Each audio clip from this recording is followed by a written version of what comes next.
Yo guys, welcome to RenderRam. My name is Vieko and today I'm going to show you how you can create large surface textures using Generative Fill AI in Photoshop. Now, for some of you who don't know what Generative Fill is, I believe many of you do. This is a new feature in Photoshop Beta, so you have to download Photoshop Beta to activate it, and it will literally create AI images by you writing prompts, or you don't even need to write prompts, it will also generate just stuff. So let me show you what I mean. So the biggest issue with textures today, or forever, is that most of the textures online are a small surface texture. So you find this awesome wood texture, but the problem is it's like, I don't know, 60 centimeters big, and you need to cover 5 meters of wall. Well, this little thing can help you.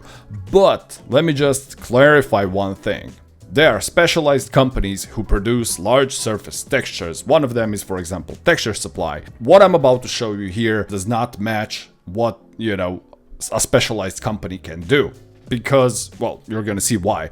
But does it work for many cases? I'm not gonna say all cases or most of the cases, many cases, yes it does. So, check this out. So this is the texture that I have. This is like a marble texture, and let's say I need to cover, I don't know, 6 meters of wall, right? I cannot just stretch this because I'm gonna have a freaking blurry massacre in my scene. So how you do it? So when you open Photoshop, this is the little thing where you generate stuff. And how does it generally work? First thing, when you import the texture, you wanna click this little lock button because you wanna unlock the texture. The reason for that is you wanna use the crop tool to generally mark how big you want your new texture to be. Okay, not maybe this big just for the sake of video, but let's say something like this and something like this, right?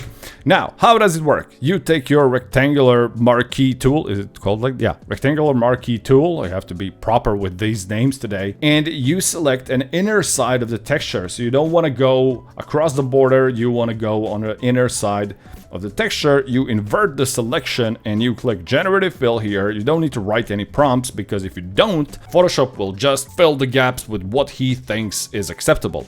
So click on generate and now it will load the texture, and this is the result. The cool thing is it gives you 3 possibilities on how the texture looks like. I chose number 2 already because this is the third one, this is the first one, this is the second one. So there's a problem with this. When you zoom in into 100%, you can see here we have our original texture, which is nice and sharp and everything. And this is the AI texture, so it's super blurred out, but there's a way how we can fix it. Main reason why this, all these other parts of the texture were blurry is because the AI generated image that Photoshop does is limited to 1024 pixels by 1024 pixel selection surface. So what does that mean? When you select an area that's like 5000 pixels, this thing will literally generate 1000 times 1000 pixel, AI image, and it will just resize it to that 5K, and that's where you got the blurry texture. But there is a way how you can control the quality and, avoid all the blurry mess. So let's undo this. First thing that you want to do, you select your rectangular marquee tool, right? And on the style, you want to choose fixed size. So when you choose that, here, I already wrote it, you write 1024, 1024, that's the maximum AI resolution. So what does this do? When you select any area, as you can see, it will only select those pixel sizes. So how do you generally do it? You just select an area here. You always, like I said before, you always want to kind of go a little bit in. So you select this, click on Generative Fill, hit generate. And there you go. Now you just need to experiment with the results. Okay, the second one looks nice. Then you just click again, hit Generative Fill, hit generate. And that's practically how you do it. You just, fill until your whole texture is done. It's actually a pretty fast process. I always thought that it's gonna, last for a very long time. Look, this is the result. So, you just select the next one, hit on generate, blah, blah, blah. This whole process for this texture took me, I don't know, 7-8 minutes. And I got a really, really nice texture. But now the main question is, how good is this? Well, let's check it out. So if I zoom in, spoiler alert, it's not the best. But like I said in the beginning, for a lot of stuff, it's actually good enough. So here you can see this is my original texture that I had. So it's this one, right? And now this is the AI generated one. As you can see, the blurring is much lower than our first, mega try where we just generated the whole thing. Like, again, it's not perfect, it's still blurry, but if you're not going to be doing any close-up shots, you should not have any issues with this, right? If you have like an apartment and you have this giant wall that's in the living room, I don't know, and it's made of marble, this will serve perfectly fine. Now let me continue with the generation of our textures. I'm going to select this, Generative Fill, generate.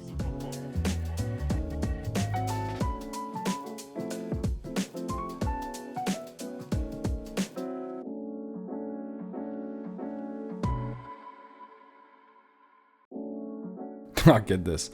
They started writing some stuff. It's probably an image that they pulled out from somewhere. That's funny. Okay, this looks good. Let's continue. Okay, so in the process of this generation, I just noticed one thing. I mean, it's pretty obvious when you think about it, but you just don't think about it. So, but here it is. I started generating the texture from this central side, right? This is, I believe this is super important. I started generating from this central side, and what I did, I generated this part. Then on top of that, I generated this part, then this part, then this part, then this part. So I noticed that the more you drift away with selections from your original image, it generates new image based on that previous AI generation. And if that previous AI generation drifts away a little bit, which you maybe will not notice at first, but if it drifts away from the original texture look, right, it will generate based on what it previously generated. So if you take a look at this part, this looks like marble and this is all fine, but the more you go down, it just stops looking like marble. So can you create 5-meter texture with this? I would say maybe not, but are you getting very close to it? Yeah, I mean, this can be probably fixed by, duplicating, a texture, and you just duplicate some patterns all over the place and you practically just connect stuff. I think it would work like this. But as you can see, this is the potential of this thing. So if I select an area like this and go to image crop, this is the texture that I got. So if you compare it to what we originally had, we had this texture and I did this. And this is, this is relatively good. Like, again, it's not perfect. It's still a little bit blurry. It's not as sharp, but I believe as the technology develops, the sharpness will also be introduced as a normal thing.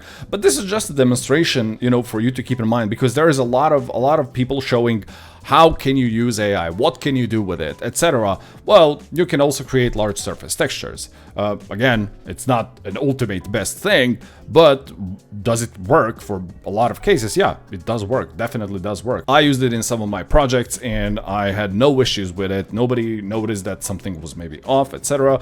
But this is just the thing that I noticed. Just keep that in mind. The more you drift away, so when you have original